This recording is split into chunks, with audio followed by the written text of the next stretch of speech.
Hello, जय हिंद साथियों। कैसे हो आप सभी। मैं पंकज स्वागत करता हूं आपके अपने परिवार पीके एजुकेशन 17 में। ये वीडियो आपके लिए काफ़ी महत्वपूर्ण होने वाली है। जी हाँ, हम बात कर रहे हैं सीटेट। आपके पता है कि सीटेट आपके दिसंबर और जनवरी में पेपर उसका आयोजित होगा। तो उसी के परिप्रेक्ष्य में उसी के अंतर्गत ईवीएस पार्ट के अंतर्गत आप देखेंगे सांप से बनने वाले सभी महत्वपूर्ण प्रश्नों को हमने इस वीडियो में लिया हुआ है। सांप से आपके कहाँ कहाँ से प्रश्न पूछे जाते हैं, आप इस वीडियो को एक बार थोड़ा सा समय निकाल के आप देख लेंगे तो सांप से बनने वाले प्रश्न आप कंफर्म सही कर जाएंगे। और आप देखेंगे कि इतने के बीच में से ही आपके सांप के जो भी प्रश्न बनेंगे इतने के बीच में से ही बनेंगे। इससे बाहर एक भी प्रश्न आपका नहीं जाना है। अगर आपने 2021 का सीटेट दिया होगा तो आप खुद अनुमान लगा सकते हैं। हमने इस वीडियो में केवल उन्हीं टॉपिक को लिया है जहां से आपके प्रश्न पूछे जाते हैं। तो आइए वीडियो की शुरुआत करते हैं और इन महत्वपूर्ण टॉपिक को देखते हैं। आप इन छोटे छोटे सेशनों को देख लेंगे हमारे। इससे पहले भी हमने कई वीडियो डाला हुआ है छोटे छोटे टॉपिक वाइज। अगर आप उस टॉपिक्स के 5 से 7 मिनट का वीडियो देख लेंगे तो आप देखेंगे कि उस टॉपिक में आप एकदम कंफर्म हो जाएंगे। अब आपके वहाँ से प्रश्न गलत होने के चांस नहीं रहेंगे। तो उसी के परिप्रेक्ष्य में ये सांप से बनने वाले, सबसे पहले आपको ये बता दें, आपको तो ये पता है कि सांप भारत में जो जहरीले होते हैं वो 4 प्रकार के पाए जाते हैं। जो पहला आपका नाग होता है, करैट होता है, फिर दुबैया और अफाई होते हैं। तो इन सभी सांपों पे बारी बारी से चर्चा करेंगे और सांप की विशेषता क्या होती है, ये सारा कुछ आपको इस वीडियो में क्लियर होने वाला है। तो आप वीडियो को बिना स्किप किए अंत तक देख लीजिए और आपका ये टॉपिक खत्म हो जाएगा एक ही वीडियो में। तो सबसे पहले आप जान लेते हैं सांप से जुड़े हुए कुछ महत्वपूर्ण तथ्य। तो सबसे पहले आपको ये पता होना चाहिए कि जो सांप है आपका वो सरीसृप प्रजाति का जीव है। जी हाँ, आपको ये पता होना चाहिए। यहाँ से ऐसे कुछ प्रश्न सीधा सा बन जाएगा कि सांप किस प्रजाति का आपका जीव है, तो सरीसृप प्रजाति का जीव है। और सरीसृप का मतलब आपको ये होता है जो रेंगने वाले जीव होते हैं उसे हम सरीसृप कहते हैं। तो आप इसे ध्यान में रखेंगे। और आप देखेंगे कि एक प्रश्न और भी काफ़ी यहाँ से आपके बनता है, सांप की औसत आयु पूछ देता है। तो आप देखेंगे कि सांप की एक औसत आयु होती है जो 10 से 12 वर्षों तक होती है। आप इसे भी ध्यान में रखेंगे, ये भी आपके प्रश्न यहाँ से भी बनेगा।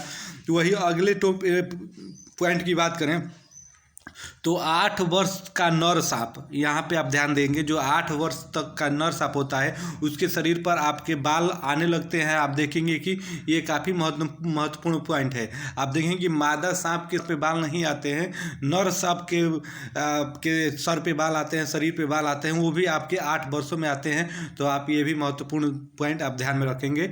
वही अगले पॉइंट की बात करें तो सांप के 2 खोखले दांत होते हैं। आप ये भी ध्यान में रखेंगे, ये महत्वपूर्ण पॉइंट है। आप देखेंगे 2021 के सीटेट में यहाँ से प्रश्न बना था, वहाँ से पूछ देता था कि सांप के कितने दांत होते हैं। तो आपके सांप के 2 खोखले दांत होते हैं। वही अगले पॉइंट की बात करें तो सांप अपने दांत का प्रयोग दूसरों तक जहर पहुंचाने में करता है। आप यहाँ पे ध्यान रखेंगे, सांप अपना भोजन आप दांतों की सहायता से नहीं खाता है। आप ये भी ध्यान में रखेंगे, सांप का जो दांत होता है वो केवल जहर दूसरों तक पहुंचाने के लिए होता है। सांप जो अपना भोजन होता है वो निगल के खाता है। तो आप ये भी ध्यान में रखेंगे। सांप के कान नहीं पाए जाते, ये महत्वपूर्ण पॉइंट है। आप देखेंगे कि इसमें कन्फ्यूजन होता है कि सांप के कान नहीं होते हैं तो फिर वो सुनता कहाँ से।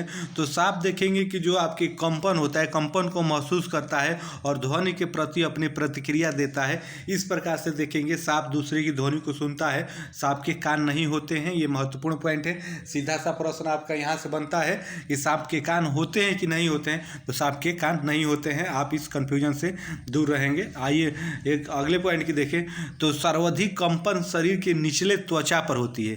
आप ये भी पॉइंट सांप से रिलेट करके ध्यान में रखेंगे। जो सर्वाधिक कंपन होता है सांप के शरीर में वो शरीर से निचले वाले भाग त्वचा में होता है, यानी जो आप देखेंगे जमीन से सटा हुआ भाग होता है उसमें सांप का ज़्यादा कंपन होता है। तो आप ये बात यहाँ से ध्यान रखेंगे। आइए कुछ और पॉइंटों को जान लेते हैं। यहाँ से भी आप देखेंगे ये काफ़ी महत्वपूर्ण पॉइंट है। आप देखेंगे कि यहाँ से प्रश्न 2021 के सीटेट में बने हैं और आगे भी आपके 2022 के सीटेट में भी देखने को मिलेंगे। एक रंगोली होता है आप सांपों से जुड़ा हुआ, जिसे हम नांग गुम्फन के नाम से जानते हैं। अब अगर पूछ दे कि रंगोली जो नांग गुम्फन होता है इसकी किस क्षेत्र में बनाया जाता है, किस क्षेत्र में आता है, तो आप देखेंगे जो सौराष्ट्र का क्षेत्र होता है गुजरात में, उसमें ये रंगोली यानी जो नांग गुम्फन होता है वहाँ पे ये बनाया जाता है, तो आप इसे भी ध्यान में रखेंगे। ये भी प्रश्न पूछ सकता है कि रंगोली का किस क्षेत्र में बनाया जाता है सांप से, तो वहाँ पे आपका सौराष्ट्र गुजरात हो जाएगा। वही एक और पॉइंट है, सांप पर नियंत्रण। अगर आपको सांप पे नियंत्रण करना हो तो आप कैसे करते हैं, तो उसके लिए देखेंगे कि बीन का प्रयोग किया जाता है, जो एक प्रकार का वाद्य यंत्र होता है। और जो ये आपका बीन होता है, आप देखेंगे जो सूखी लौकी होती है उससे बनाया जाता है, तो ये भी आपके लिए महत्वपूर्ण है। आप देखेंगे यहाँ से भी आपके प्रश्न बन सकते हैं, तो आप ध्यान में रखेंगे। सीटेट में सांप से जुड़ा हुआ एक सबसे महत्वपूर्ण प्रश्न जो आप देखेंगे कई बार 2021 के सीटेट में देखने को मिला, जो रिपीट हुआ बार बार, सांप के काटने की दवा। अगर सांप काट दे तो उससे कौन सी दवा आपको दी जाती है, तो आप देखेंगे कि सांप के काटने से, सांप के जहर से ही बनाई जाने वाली दवा जो सीरम के नाम से है उसे दिया जाता है, तो आप इसे भी ध्यान में रखेंगे। आप देखेंगे अगले पॉइंट में, सांप के दांत तो होते हैं, आप देखेंगे सांप के दांत होते हैं लेकिन वो भोजन अपना निगल के खाता है। जैसा कि मैंने पहले ही बताया, सांप अपना भोजन चबा के नहीं खाता है, सांप अपना भोजन सीधा निगल जाता है, आप इसे ध्यान में रखेंगे। और वही देखेंगे तो एक प्रश्न आपके 2021 के सीटेट में पूछा था, इसमें काफ़ी बच्चों को, काफ़ी भाइयों को कन्फ्यूजन हो गया था कि सांप के जो भोजन होता है पाचन में सहायता करता है, सहायक होता है, इस प्रकार से प्रश्न था 2021 के सीटेट में। तो वहाँ पे कई तरह के ऑप्शन बनाया हुआ था, तो जो उसमें तापमान था, एक तापमान करके, तो जो तापमान दिया था सही था वही, तो इसमें कन्फ्यूजन था। तो इस बार आप कन्फ्यूजन नहीं रखेंगे। अगर पूछ दे कि सांप के भोजन पाचन में सहायक होता है तो आपका तापमान सबसे ज़्यादा सहायक होता है, तो आप ये ध्यान में रखेंगे। आइए अब जानते हैं सांपों के प्रकार के बारे में। तो भारत में 4 तरह के जहरीले सांप पाए जाते हैं, ये आपके लिए काफ़ी महत्वपूर्ण है। सीधा सा यहाँ से प्रश्न बन जाए कि सांप भारत में कितने प्रकार के पाए जाते हैं जो जहरीले प्रवृत्ति होते हैं, तो आप देखेंगे 4 प्रकार के पाए जाते हैं। तो सबसे पहले यहाँ पे हम बात करेंगे नाग के। पहला नाग है, तो नाग के क्या क्या पॉइंट है, कहाँ से प्रश्न बनते हैं, तो उन पॉइंटों को जान लेते हैं। तो नाग का अगर आपका दूसरा नाम पूछ दे तो उसे ही हम किंग कोबरा कहते हैं, आप ये भी ध्यान में रखेंगे। यहाँ से भी प्रश्न सीधा बनेगा कि नाग का दूसरा क्या नाम है, तो वो किंग कोबरा है, आप ध्यान में रखेंगे। और देखेंगे दूसरे पॉइंट में, तो भारत का सबसे जहरीला सांप है, अगर पूछे कि भारत का सबसे जहरीला सांप कौन है, तो आप ये देखेंगे ये नाग ही होता है, आप इस पॉइंट को भी ध्यान में रखेंगे। यहाँ से भी आपको प्रश्न जरूर देखने को मिलेगा। वही अगले पॉइंट की बात करें, सांप की मात्र एक प्रजाति, सांप की मात्र एक यही नाग वाली ऐसी प्रजाति है जो आप देखेंगे अपने बच्चों को पालने के लिए घोंसले की व्यवस्था करती है, तो ये आप ध्यान में रखेंगे। जो नाग है अपने बच्चों को पालने के लिए घोंसले की व्यवस्था करती है, जन्म देने के पश्चात अपने बच्चे को ही खा जाता है, ये काफ़ी महत्वपूर्ण पॉइंट है। केवल भारत में पाए जाने वाले सांपों में यही एक ऐसा सांप का प्रजाति है जो अपने बच्चों को जन्म देने के पश्चात खा जाता है, तो आप ये पॉइंट को भी ध्यान में रखेंगे। अगर आप इतना पॉइंट इससे जुड़े हुए ध्यान में रखते हैं, एक पॉइंट और देख लीजिए यहाँ पे, तो इसके काटने के पश्चात आप देखेंगे शरीर में जल की कमी होने लगती है, जिससे मनुष्य की आप मृत्यु हो जाती है। देखेंगे जब ये नाक काट लेता है तो शरीर में आपके जल की कमी होने लगती है, और जिसके कारण आप देखेंगे मनुष्य की मृत्यु हो जाती है, तो आप इसे ध्यान में रखेंगे। आइए वही अगले बात की बात करें, करैट। जो करैट है आप देखेंगे इसे रेगिस्तानी सांप के भी नाम से जाना जाता है। अगर आपसे पूछ दिए कि रेगिस्तानी सांप का दूसरा नाम क्या है, तो वो करैट है, तो आप इस प्रकार से रिलेट करके ध्यान में रखेंगे।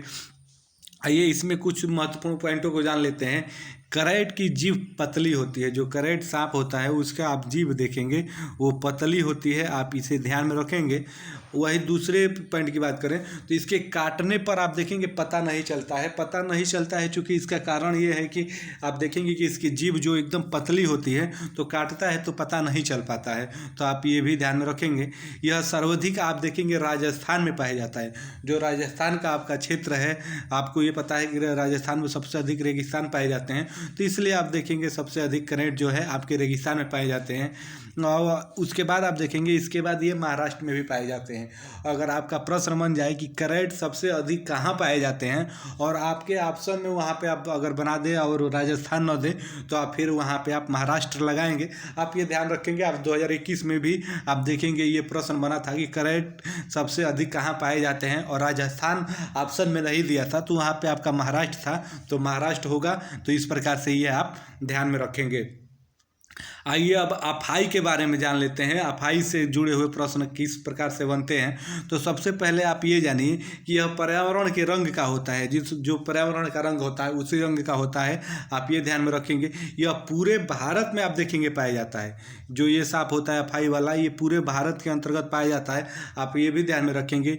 इसे ही साइलेंट किलर के नाम से जाना जाता है। अगर पूछ दे कि किन सांप को साइलेंट किलर के नाम से जाना जाता है, तो अफाई को साइलेंट किलर कहा जाता है। आप ध्यान में रखेंगे। आप देखेंगे अफाई है, यहाँ पे बना लीजिएगा। अफाई का सामना अधिकतर रात में ही होता है।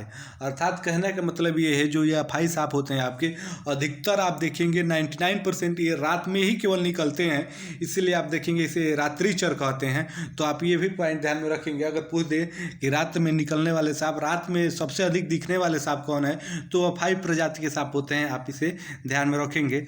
आइए वही चौथे पॉइंट की बात करें, दुबैया की बात करें। तो दुबैया से आइए देख लेते हैं जुड़े हुए प्रश्न आपके कहाँ से प्रश्न देखने को मिलेंगे। इस वीडियो को आप बिना स्किप किए एक बार देख लेंगे तो आपका सांप से बनने वाले सारे प्रश्न, सारे डाउट आपके खत्म हो जाएंगे। आप देखेंगे सांप से इसी के बीच में से कोई ना कोई प्रश्न देखने को मिलेगा। तो ये वीडियो आपके लिए काफ़ी महत्वपूर्ण है। तो आइए अब दुबैया के बारे में जानते हैं। तो दुबैया का दूसरा नाम आप देखेंगे दो मुहा सांप। जैसे आप देखेंगे गाँव में सुने होंगे कि लोग कहते हैं कि ये दो मुहा सांप है, तो वो आप देखेंगे दुबैया प्रजाति का होता है। तो आप इसे ध्यान में रखेंगे। वही दूसरे पॉइंट की इसमें बात करें तो जहर के मामले में नाग से तो कम होता है। आप देखेंगे जो इसका जहर होता है वो नाग की अपेक्षा तो कम होता है, लेकिन आप देखेंगे कि इसके काटने पे सबसे तेज मृत्यु हो जाती है। यानी आपको बहुत कम समय मिलता है। जब ये सांप काट ले तो इंसान तुरंत मर जाता है। तो आप इसे ध्यान में रखेंगे। और यही सांप है जिसे आप कहते हैं कि काट के पलट गया है। तो काट कर पलटने वाला जीव यानी सांप यही सांप होता है दुबैया। जो काट के पलट जाए तो आप देखेंगे उसे दुबैया है कहीं कहेंगे। अगले पॉइंट की बात करें तो सर्वाधिक ऐंठन होती है इसके काटने पे। अगर ये किसी मनुष्य को काट ले तो आप देखेंगे इसमें सबसे अधिक ऐंठन होने लगती है शरीर में। तो जब ऐंठन होने लगे आपको दिखे तो आप समझ जाइए कि दुबैया ने इसे काटा है। तो इस प्रकार से है। एक और पॉइंट है नीचे, आप इसे भी ध्यान में रखेंगे। आप इसे देखेंगे, यहाँ से भी आपके प्रश्न देखने को मिलते हैं। कालबेलिया, जी हाँ, कालबेलिया एक प्रकार का डांस है जिसे हम आप देखेंगे नागिन डांस के नाम से जानते हैं। तो ये प्रश्न भी आपके देखेंगे 2021 के सीटेट में बना था। और इस बार भी आपको यहाँ से प्रबल संभावना है कि आपको प्रश्न देखने को मिलेंगे। तो आपसे अगर पूछ दे कि कालबेलिया नागिन डांस कहाँ होता है, तो आप देखेंगे सर्वाधिक राजस्थान में होता है। और फिर आप देखेंगे गुजरात में होता है। तो अगर आपका ऑप्शन में राजस्थान न हो तो आप गुजरात लगा देंगे। और गुजरात और राजस्थान दोनों दिया हो तो तब उस केस में आप राजस्थान के साथ जाएंगे, क्योंकि राजस्थान में ये ज़्यादा मात्रा में होता है। तो ये थे जुड़े आप देखेंगे नाग से जुड़े हुए महत्वपूर्ण पॉइंट जो आप देखेंगे। इस वीडियो को आप एक बार अच्छे से कायदे से समझ लेते हैं तो नाग टॉपिक को आपको दोबारा, सांप टॉपिक को दोबारा आपको देखने को नहीं मिलेगा। और आप देखेंगे कि इसमें से एक प्रश्न आपके जरूर बनते हैं। तो ये वीडियो आपके लिए काफ़ी मददगार साबित होगी अगर आप एक बार देख लेते हैं। तो ये वीडियो देखने के बाद आप बताइएगा आपको कैसे लगा, कमेंट करके ज़रूर बताइएगा। तो फिर मिलते हैं नेक्स्ट वीडियो में एक नए टॉपिक के साथ। तब तक के आप सभी को धन्यवाद। जय हिंद।